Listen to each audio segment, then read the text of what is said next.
अरे ये क्या हुआ? ये किस तरह का मामला है? हमारे गांव में 2 दिन से सूरज डूब नहीं रहा और दूसरी तरफ तुम्हारे गांव में 2 दिन से सूरज उग नहीं रहा।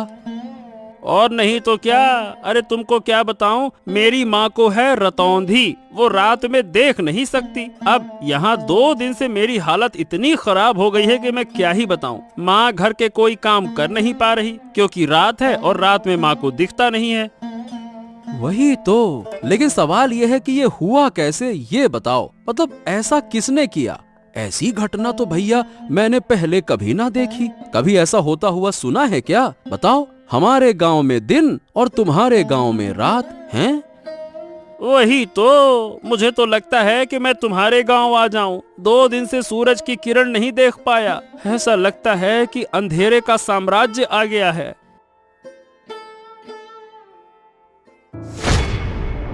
अरे अरे अरे अरे, ये क्या हुआ? ए भैया, तू ऐसे गिर काहे पड़ा? हरेंद्र, क्या हो गया तुझको? अरे मतलब क्या हो गया मुझे खुद समझ नहीं आ रहा। मैंने तुम्हारे गांव में आने के लिए जैसे ही कदम बढ़ाया और झटका लगा। बाप रे, मैं तो तुम्हारे गांव में प्रवेश ही नहीं कर पा रहा हूँ। ऐसा लग रहा है कि जैसे बीच में कोई दीवार खड़ी हो। क्या बात कर रहा है? तो क्या हम एक गांव के लोग दूसरे गांव में नहीं जा सकते क्या? वही तो भैया, लग तो ऐसा ही रहा है। लगता है कि इन दोनों गांव के बीच में कोई अदृश्य कांच की दीवार खड़ी हो गई है। अरे अब क्या करूं, मुझे तो समझ नहीं आ रहा। चल फिलहाल के लिए तू घर जा, अब देखते हैं क्या किया जा सकता है। कोई उपाय मिल जाए तो मुझे भी बता देना। दोनों गांव में अचानक अजीब घटना हुई। एक गांव में लगातार 2 दिन तक दिन और दूसरे गांव में लगातार 2 दिन तक रात। ऐसी समस्या पहले कभी नहीं देखी गई थी। ओ माँ माँ, अब अच्छा नहीं लग रहा। रात क्यों नहीं हो रही है? इतना लंबा दिन मैंने कभी नहीं देखा। मैं सो भी नहीं पा रहा हूँ, मुझे नींद भी नहीं आ रही। सो नहीं पा रहे हो? क्या हुआ? जाकर सो जाओ। सोने में क्या परेशानी है? मैं क्या सो नहीं रही? वाह, रात के बिना सोने का क्या मजा होता है। रात के बिना सोने से लगता है कि जैसे दिन में सो रहा हूँ। इतना उजाला सहन नहीं हो रहा। ऐसा क्यों हो रहा है माँ? क्यों क्यों माँ? क्या पता किसकी नजर पड़ गई हमारे गांव पर। शायद कोई शाप लग गया है।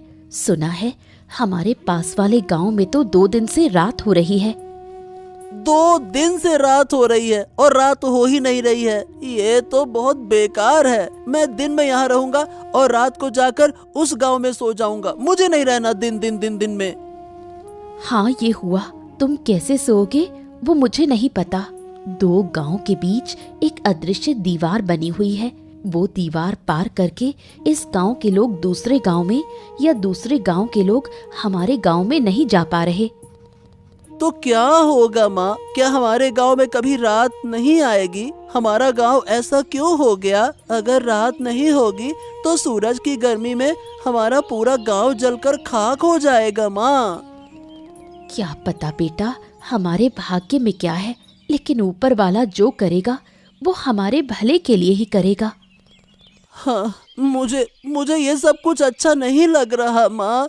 मैं सो नहीं पा रहा हूँ। मेरा सर दुख रहा है। 2 दिन से मेरा सर घूम रहा है। शरीर भी लगता है कि जैसे बीमार हो गया है। मैं क्या करूँ माँ? ओहो, तुम यहाँ से जाओ और अब परेशान मत करो। वैसे भी मैं खुद तकलीफ से जूझ रही हूँ। दूसरी तरफ तुम मुझे बार बार परेशान कर रहे हो।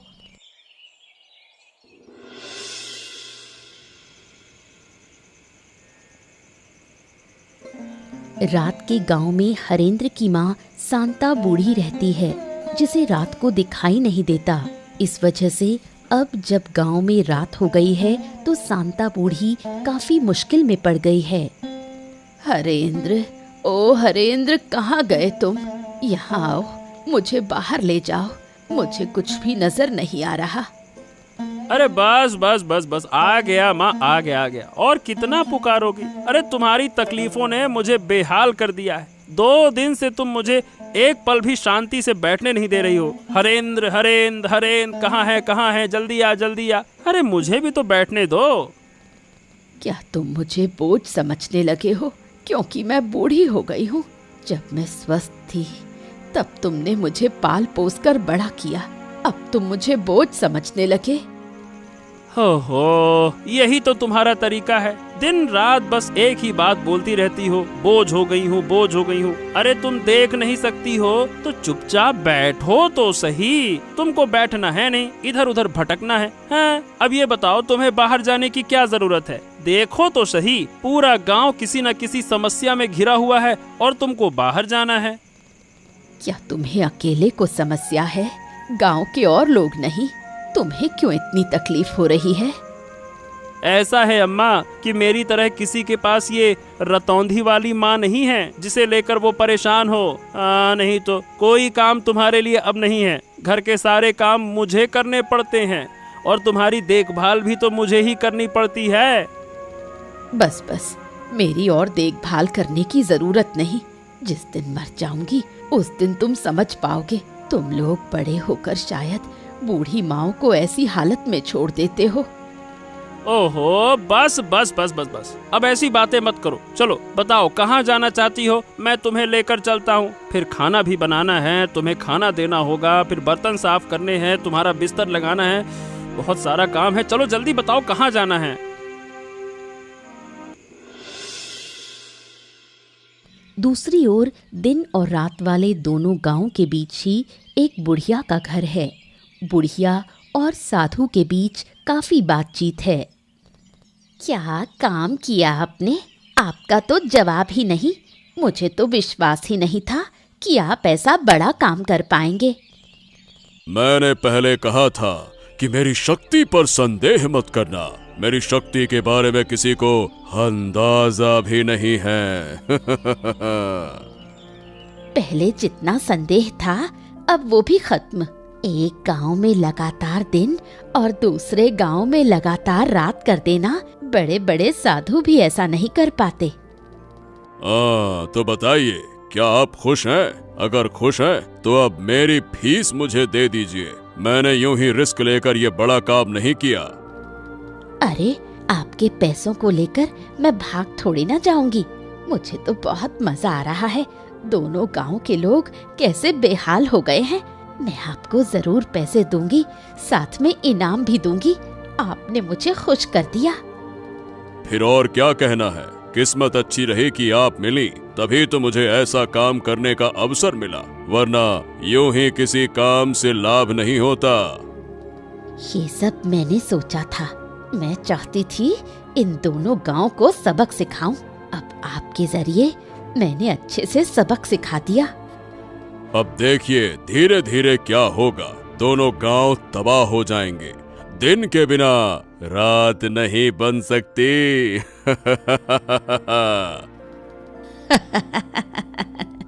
मैं भी यही चाहती थी। मैंने इस दिन का बहुत इंतजार किया है। अब मैं उन्हें हर तरह की तकलीफ दिखाकर सिखा दूंगी कि दुख और अपमान क्या होता है। अब वो मेरा कभी अपमान करने की हिम्मत नहीं करेंगे। मैं चाहती हूँ कि इन दोनों गांव के बीच सिर्फ मैं बची रहूं और कोई ना रहे। अरे अरे बेटा, अरे रुक जाओ बेटा, इस तरह से क्यों दौड़ते हो? क्या हो गया? अरे रुक जाओ, गिर जाओगे। बेटा रुको रुको। पिताजी पिताजी, हाँ, पिताजी मुझे एक बड़ी बात पता चल गई है। मैंने दिन और रात की असली वजह जान ली है। पिताजी अब आप कुछ उपाय निकालो, वरना दोनों गांव वाले मर सकते हैं। अरे बेटा शांत हो जा। हाँ, अब ये बता क्या हुआ, कैसे जाना तुमने, बता मुझे। पिताजी हमारे दोनों गांव के बीच में उस बुढ़िया का घर है ना, वही बुढ़िया जो गांव वालों से बात भी नहीं करती। ये सब कुछ वही करवा रही है। क्या? ये क्या कह रहे हो तुम? क्या सच में ऐसा है? पर ये बताओ तुम्हें कैसे पता चला कि वो करवा रही है? अब मैं सच कह रहा हूँ पिताजी। मैं थोड़ा क्या है कि बाहर गया था तो बुढ़िया के घर से ना हंसी ठहाके की आवाजें आ रही थी। मैं चुपके से गया, मैंने सब कुछ सुना और देखा कि बुढ़िया ना एक साधु के साथ में योजना बना रही थी। पिताजी, जो करना है अब जल्दी कीजिए। मुझे लगता है कि वो साधु ना बड़ा शक्तिशाली है। ओ, अब जब सब कुछ खुल ही गया है तो उस बुढ़िया को छोड़ना नहीं चाहिए। वो जिद करके हमारे विनाश की कोशिश कर रही है ना। वही तो, पर ये समझ में नहीं आ रहा पिताजी कि वो ऐसा कर क्यों रही है। मतलब वो हमसे गुस्सा है क्या? और गांव वाले उससे बात क्यों नहीं करते? हाँ, ये सब बातें जानने के लिए अभी तुम बहुत छोटे हो बेटा। चलो मैं जाता हूँ, हरेंद्र से बात करूंगा, फिर हम दोनों मिलकर बुढ़िया के घर जाएंगे और समझाएंगे। नहीं तो इसके अलावा तो कोई और उपाय नहीं दिखता। वही तो पिताजी, जल्दी कीजिए। मुझे उस साधु पर भरोसा नहीं है। बहुत ही बेकार हंसी हंसता है वो पैसे लेकर चला गया और यकीन है कि वो वापस आएगा।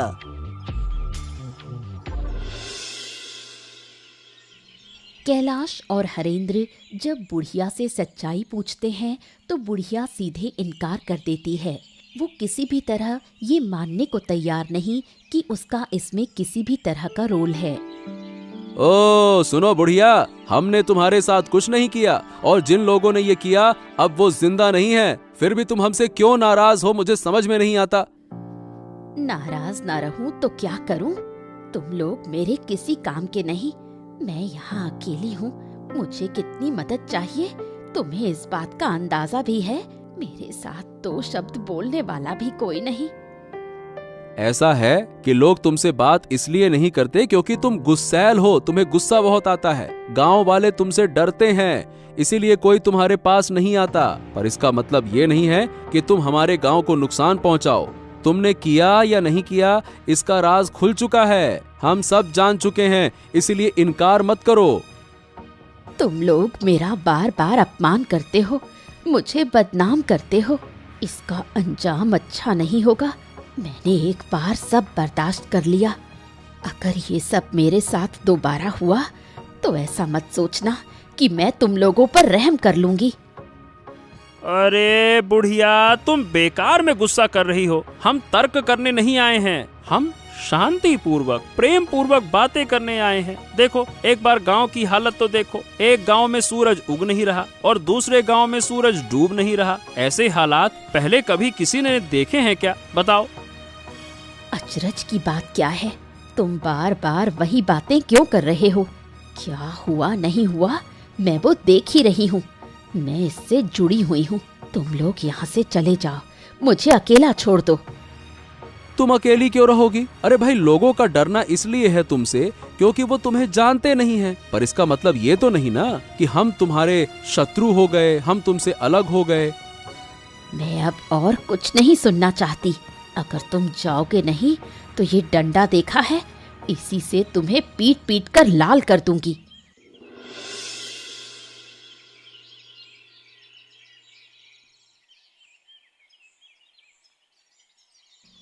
क्या तुम सच में उस बूढ़ी के पास गए थे? रिशान ने मुझे बताया, कुछ फायदा हुआ क्या? हाँ, जितना समझ में आया उससे ये पता चला कि आराध्या, वो जो बुढ़िया है ना, वो दोनों गांव पर बहुत गुस्सा है। इसीलिए बूढ़ी ने किसी साधु की मदद से हमारे इन दोनों गांव के साथ में ऐसा किया। तो क्या इन दोनों गांव को फिर पहले जैसा करना संभव नहीं? ऐसा लगता तो नहीं है। मैंने और हरेंद्र ने मिलकर बूढ़ी को वैसे तो बहुत समझाने की कोशिश की, पर सही बताऊं बूढ़ी सुनना ही नहीं चाहती है। वो किसी भी तरह से हमारी बात समझना ही नहीं चाहती है। सच में मुझे तो डर लग रहा है। अगर ऐसे ही चलता रहा तो गांव में कोई नहीं बचेगा। धीरे धीरे सब कुछ नष्ट हो जाएगा। तुम सब लोग चिंता मत करो, देखना मैं सब ठीक कर दूंगा। वाह वाह वाह वाह वाह, सुन रही हो इसकी बातें? हम यहाँ इसके पिताजी कुछ कर नहीं पा रहे, उन्होंने हमें लाठी से खदेड़ दिया, अब ये जाकर ठीक करेंगे। क्यों महाशय? तुमने भी ना इस लड़के की बात मान ली है। इसे इन चीजों की क्या समझ? उसने जो कहा वही बहुत है। अरे माँ, मैं यूं ही नहीं कह रहा, मैं सच कह रहा हूँ। मैं सब कुछ ठीक कर दूंगा, तुम लोग देख लेना। उस साधु को मैं जानता हूँ, अगर मैं उसे एक बार पकड़ लूंगा तो उसे नष्ट कर दूंगा। बहुत मारूंगा मैं उसे गुच्छे बना के। अच्छा अच्छा अच्छा अच्छा, समझ गया। लेकिन हाँ, फिर कोई शरारत करने से पहले जरा सोच समझ कर। वैसे भी हमारी मुश्किलों का अंत नहीं है। अब आगे क्या होगा समझ नहीं आता। कहीं तुम्हारी हरकतों से वो बुढ़िया और गुस्सा ना हो जाए। नहीं पिताजी, मैं शरारत परारत नहीं करता। अब मैं बड़ा हो गया हूँ। पर हाँ, आप चिंता मत कीजिए, अब आगे जो होगा अच्छा ही होगा, देख लेना। अब बहुत बातें हो गई, तुम दोनों जाओ और हाथ मुंह धोकर आओ, मैं खाना देती हूँ।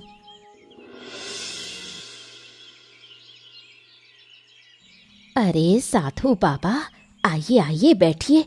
मैं तो आपका ही इंतजार कर रही थी। कितनी बातें हुई, आपको तो कुछ पता ही नहीं।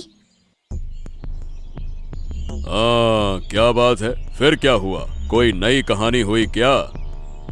गांव वालों को सब पता चल गया है कि ये मैंने ही किया है, पर मैंने इनकार कर दिया। सब मेरे पास आए थे, मैंने उन्हें भगा दिया। उनका इस विपत्ति में पड़ा हुआ चेहरा देखकर मुझे कितनी खुशी हुई। ठीक है, तुमने इनकार किया, ये अच्छी बात है। लेकिन पर जब लोग शक करते हैं तो बिना कुछ जाने, बिना किसी वजह के शक नहीं करते। कुल मिला के बात यह है कि किसी तरह से कोई हमारी बातें सुनकर गया है। कौन सुनेगा? मेरे घर के आसपास कोई नहीं आना चाहता। वो मुझे डायन कहते हैं, बोलते हैं मैं काला जादू करती हूँ। धीरे धीरे तुम्हारे मन का सारा दुख दर्द मिट जाएगा, है ना? अरे ये मेरा कमंडल कहाँ गया? अभी तो यहीं रखा था। ओहो, मेरे कमंडल में विशेष जल है, कहाँ चला गया? अरे कहाँ गया? मुझे ढूंढना होगा। अरे ए लड़के, मेरा कमंडल दे दे। मैं कह रहा हूँ मेरा कमंडल दे दे। तेरी इतनी हिम्मत कि मेरा कमंडल तू चुराए? मैं तुझे छोड़ूंगा नहीं। उसे पकड़ो, उसे रोक लो, वरना बड़ा नुकसान होगा। हमने जो झूठ बोला है वो पकड़ में आ जाएगा। उसे पकड़ना ही होगा। मेरा कमंडल उसके पास है और उस कमंडल में विशेष जल है। उसी जल से मैं फिर से इस गांव का रात और दूसरे गांव का दिन दूर कर दूंगा। चिंता मत करो। अब क्या होगा? सब कुछ तो फिर से पहले जैसा हो गया। उस बच्चे से कमंडल ले आऊंगा और फिर इन गांवों का दिन रात बदल दूंगा। तुम चिंता मत करो।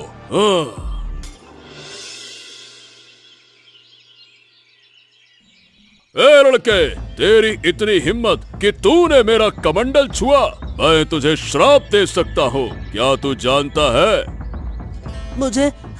मुझे किसी चीज का डर नहीं है। मैंने इन दोनों गांवों को फिर से पहले जैसा कर दिया है। इन दोनों गांवों की दुख चिंता दूर कर दी है मैंने।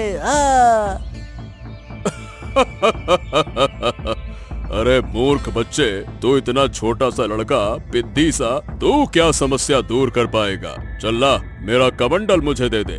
उस कमंडल के पानी से मैं फिर से इस गांव की रात और दूसरे गांव का दिन, ये जो समस्या है, इसे दूर कर दूंगा। ला।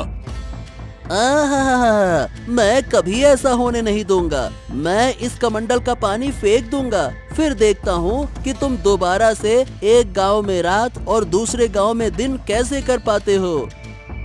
ए लड़के, मुझसे चालाकी मत कर, वरना इसका बहुत बुरा परिणाम भुगतना होगा। बच्चे, बिल्कुल बच्चे जैसे रह, ज्यादा बड़ेपन का ढोंग मत कर, समझा? फिर आप लोग इन दोनों गांवों को इतना नुकसान क्यों पहुंचा रहे हो? आप एक साधु बाबा हो, आप एक साधु महाराज हो, आपको तो गांव वालों की मदद करनी चाहिए ना? बेशक मैं मदद कर रहा हूँ। मैं बूढ़ी की मदद कर रहा हूँ, उसके दुख तकलीफ दूर कर रहा हूँ। ये तुम्हारी समस्या नहीं है और तुम्हारी समझ के बाहर की चीज है। चलो अब लाओ, मेरा कमंडल मुझे वापस करो। नहीं नहीं नहीं नहीं नहीं, मैं नहीं देने वाला। मैंने कह दिया ना, नहीं दूंगा, नहीं दूंगा तो नहीं दूंगा। किसी भी सूरत में तुम्हें ये कमंडल नहीं मिलेगा। ओह, ठीक है, तो अब तू दंड भुगतने के लिए तैयार हो जा, शरारती बच्चे। अरे छोड़ दो मुझे, छोड़ दो, मैं कह रहा हूँ छोड़ दो। अगर मेरे पिता को पता चला तो वो आपको गांव से निकाल देंगे और आप फिर कभी इस गांव में नहीं आ पाएंगे। छोड़ दो मुझे, छोड़ दो। जब पहले मैं तुझे बोल रहा था तो तू तो नौटंकी कर रहा था, अब तू बच कर दिखा। जब अच्छे से बोला था तब तो माना नहीं, तुझे मैं जरूर खत्म कर दूंगा। मेरे साथ शरारत करने आया था ना तू? चल।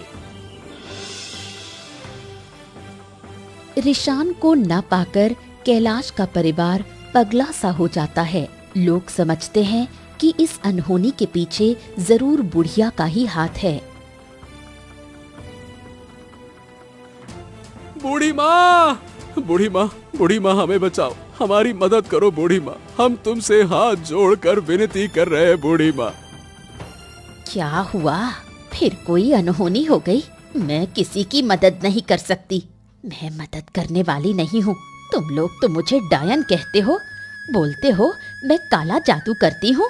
मैं काला जादू करती हूँ, मैं किसी की मदद क्यों करूँ?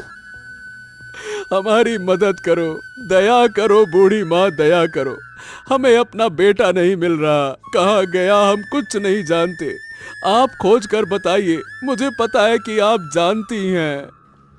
अब बहुत दुख हुआ ना, पर उस दिन जब मैंने गांव वालों के पास जाकर अपने बच्चे के लिए मदद मांगी थी तो तुम लोग कहाँ थे? तब तुमने मेरी मदद नहीं की। क्यों? मैं गरीब हूँ इसलिए? क्या आप ऐसा क्यों कह रही हैं? मैं सही कह रही हूँ, मेरा बच्चा बीमार था। मैंने सबके पास मदद मांगी, किसी ने मेरी मदद नहीं की। सबने मुझे अपमान करके भगा दिया। आखिर मेरा बच्चा मर गया। क्या मैंने कम दुख पाया? अब वो तो हमें कुछ भी नहीं पता था। आप हमें इतनी बेकार नजरों से क्यों देखती हैं? कृपया करके बताइए ना, मेरा बेटा कहाँ है? मैं अपने बच्चे के बिना नहीं जी पाऊंगा, नहीं जी पाऊंगा। जीऊंगी, जरूर जीऊंगी। तुम लोग सब जियोगे, पर अंदर तक तीव्र पीड़ा के साथ जियोगे, जैसे कि मैं इतने समय से जी रही हूँ, अपने बच्चे की यादों को थामे हुए। अरे कैसी इंसान है आप! एक छोटा बच्चा मेरा नहीं मिल रहा, कोई अनहोनी हो गई तो क्या आप थोड़ी सहानुभूति नहीं दिखा सकती? हर समय दुश्मनी, दुश्मनी, दुश्मनी, क्यों क्यों? उन बातों की मुझे परवाह नहीं। जो तुम्हारे भाग्य में लिखा है वही होगा। मैं किसी की मदद नहीं कर सकती, बिल्कुल नहीं कर सकती। तुम लोग यहाँ से चले जाओ। दोनों गांव की समस्या खत्म करने के लिए बेचारे रिशान को अपनी जान की आहुति देनी पड़ी। साधु ने रिशान की हत्या कर उसकी लाश 2 गांव के बीच में फेंक दी। ये मेरे साथ क्या अनर्थ हो गया? मेरा बच्चा, मेरा लाल, जरूर ये उन्हीं लोगों का काम है। उठ जा रे बेटे, उठ जा बेटे, मेरे बच्चे। हाय हाय, अब मेरा क्या होगा? मेरा गोद का लाल, मेरा नन्हा सा मानिक चला गया, मुझे छोड़कर चला गया। रिशान, तू मुझे छोड़कर कैसे जा सकता है बेटा? बोल बेटा बोल, अब मैं तुझे कभी नहीं डांटूंगा, कभी नहीं। जो कहेगा वही होगा, बस एक बार बोल तो सही बेटा। जिन लोगों ने मेरी गोद से मेरा बच्चा छीन लिया, ऊपर वाला उनका न्याय करेगा। मैं किसी को नहीं छोड़ूंगी, किसी को नहीं बख्शूंगी। शांत हो जाओ, शांत हो जाओ आराध्या। इसका बदला मैं जरूर लूंगा। मैं किसी को छोड़ूंगा नहीं। मेरे छोटे से बच्चे पर जरा सा भी तरस नहीं आया उन्हें। उसने ऐसा क्या किया था जो उसे इतनी बड़ी सजा मिली? मैं छोड़ूंगा नहीं। वो तो छोटा था, उसे क्या पता इन सब बातों का। उन्होंने ये सब कैसे कर दिया? एक छोटे से बच्चे को मार दिया। उनका दिल जरा भी नहीं कांपा। क्या वो लोग इंसान हैं? मैं अपने बेटे के शरीर को छूकर कसम खाता हूँ कि जिन्होंने ये किया उन्हें मैं किसी हालत में माफ नहीं करूंगा। उन्हें सजा जरूर मिलेगी।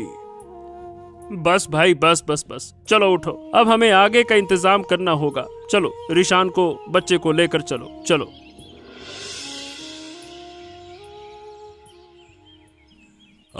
क्या बूढ़ी, अब तो तुम खुश हो ना?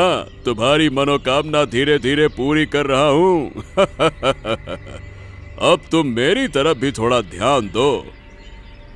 अरे आप चिंता मत कीजिए, आपके सारे पैसे मैं दे दूंगी, कोई दिक्कत नहीं होगी।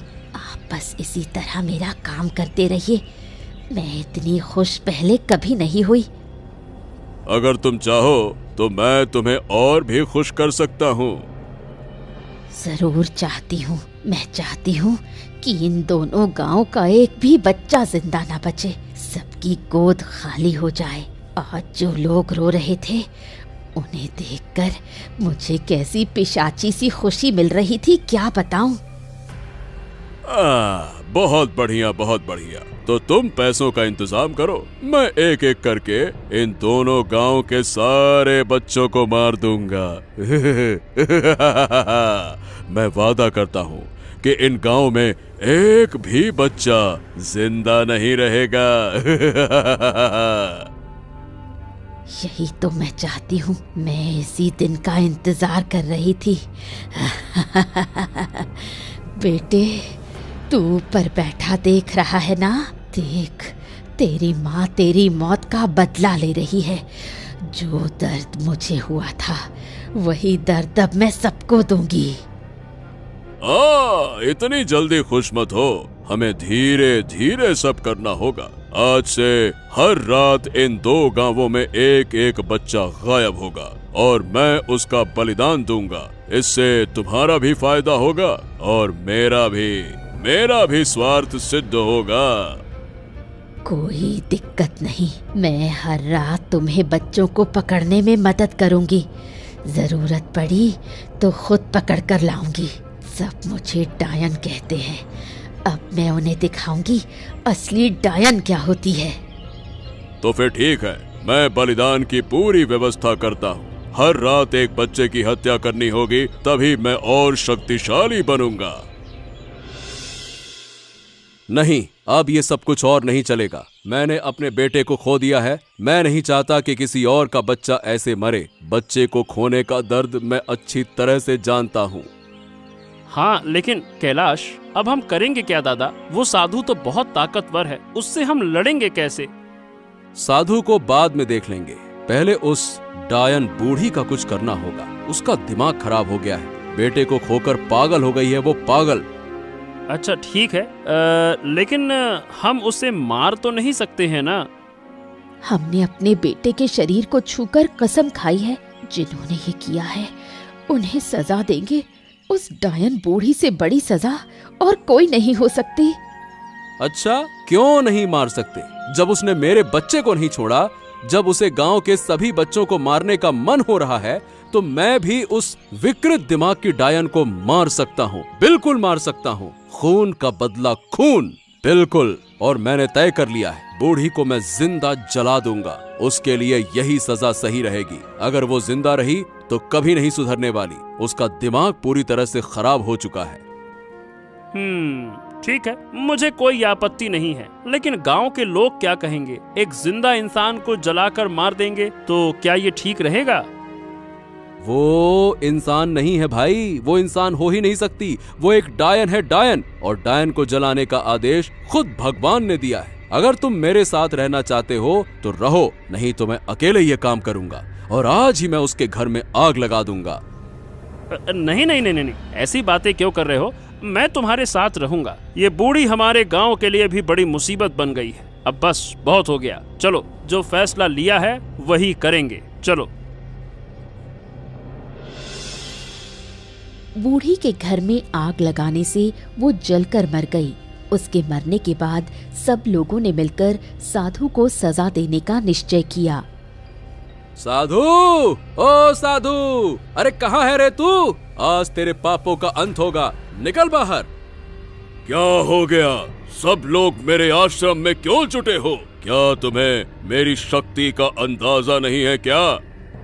अहंकार पतन की जड़ है, ये बात जानते हैं ना आप? मुझे ये बातें सिखाने मत आओ। मैं साधु हूँ, साधु। मेरी शक्ति असीम है। चाहूं तो मैं अभी तुम सबको समाप्त कर दूंगा।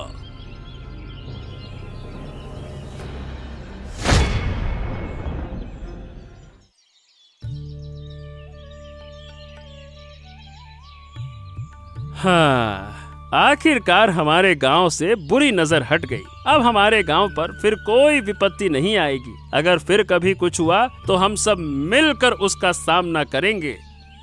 हाँ, गांव तो आखिरकार ठीक हो गया, लेकिन मैंने अपना बेटा खो दिया। मेरा बेटा अपनी जान देकर इस गांव को मुक्ति दिलाकर चला गया।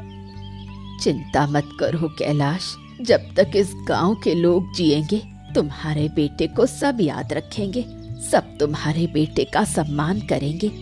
पीढ़ी दर पीढ़ी तुम्हारा बेटा हमारे इन दोनों गांव के बीच जिंदा रहेगा। ऐसा ही हो बूढ़ी माँ, ऐसा ही हो। लेकिन अब से हमें ये भी ध्यान रखना होगा कि बूढ़ी के बेटे जैसा कोई और बच्चा किसी बीमारी में आकर मदद ना पाकर मर ना जाए, वरना हर घर में ऐसी डायनें पैदा हो जाएंगी। बिल्कुल सही कह रही हो आराध्या, हम सब एक दूसरे का ध्यान रखेंगे। ये दोनों गांव अब से अलग नहीं रहेंगे, बल्कि हमेशा एक दूसरे की मदद करेंगे। ऐसा ही हो, और मैं अनुरोध करूंगी कि मेरे बेटे के लिए सब लोग प्रार्थना करें, सब मेरे बेटे को याद रखें, सुख शांति से रहें। ऐसे ही मजेदार मजेदार किस्से देखने के लिए हमारे चैनल को सब्सक्राइब करना ना भूलें।